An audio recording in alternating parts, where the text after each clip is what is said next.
There are three big retirement mistakes you need to avoid if you want to get the most out of your one shot in retirement. The first retirement mistake is underestimating the length of your retirement. Now, the length of your retirement is both the beginning part of it and the ending part of it. Let me show you what happens there. When you're planning to retire, getting the length of your retirement is a big key part of that. And the mistake you find is you often underestimate when you're actually going to retire, and you underestimate how long you're going to live. If you talk to the average 55-year-old and ask them when will you retire, they'll tell you 65. But if you ask the average retiree when did you retire, they'll tell you 62. When you're planning for retirement, you ought to be ready for and plan for your retirement to happen at least 3 years ahead of time. On the other end of your retirement is how long you might live. The studies show that when you're planning for the length of your retirement, you quite often underestimate your retirement by an average of 3 years as well. So not only should you plan for your retirement to start 3 years before you are thinking it's going to start, but you should also plan for your retirement to last 3 years longer than you were planning for to begin with. You might be planning for a retirement that goes from age 65 to age 85. In that case, plan your retirement and your numbers, your spreadsheet, to have it go from age 62 to age 88. Look for a longer retirement. Plan that out. Although, don't just take my word for it and say add 3 years to both ends of it, especially on this side of how long might you live in retirement. The best way to go, the mistake to avoid, is just guessing at how long you're going to live. Make sure then that you go to longevityillustrator.org, get your own personalized longevity estimate. Now, the second retirement mistake is filing for Social Security at the wrong time. I just saw a study where the average person is planning to file for Social Security exactly the day that they retire.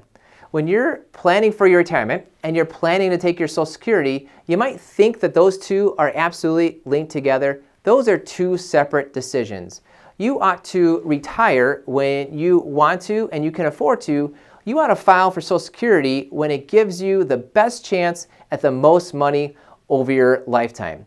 I'm going to give you an example of a couple that has $1 million and the one person has $2,500 in their Social Security. The other person has $1,500 in their Social Security. And if they're planning on retiring at 62, what they could do is file for Social Security immediately. Then there's some alternatives, and I'm just going to give you one alternative, is what if the person with the higher Social Security waits 3 years and then waits 6 years, so to 65 and to 68. When I plug that in, going from 62 to 65, not both of you, just the one person that has a higher Social Security, that showed an amount of $87,000 extra in Social Security over the retirement. Going to 68, that showed a total of $317,000 extra over the retirement. When you have $1 million and you can get almost $100,000 extra out of Social Security, or even $300,000 extra from Social Security, that's going to make a huge difference for you over your lifetime. Now we're talking about the three big retirement mistakes, and I found that each one could cost you $100,000 or more throughout your whole retirement. Yet so many people are making these mistakes. This third retirement mistake is made by roughly half of all retirees. Now I go into a lot more detail of how to avoid those three big retirement mistakes at avoidbigretirementmistakes.com. So make sure to check out avoidbigretirementmistakes.com. The third retirement mistake is failing to plan for your retirement taxes. There's a study by TIAA-CREF. They manage millions of retirement investments, so they can see when do you retire and when do you start taking money out from your investments. And the average retiree retires and doesn't take money out of their investments until later on when their required minimum distribution starts. That's half of all retirees. They're missing a huge opportunity. When you get to retirement, you have a whole lot of flexibility of how you pay your taxes and when you pay your taxes.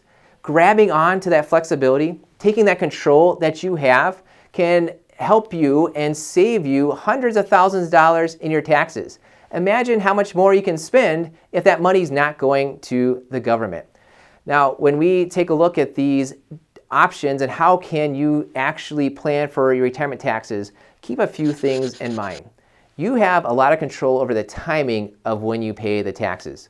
Just think of if you took money out in December or took it out in January. That's 2 different tax years, yet it's only a few days apart.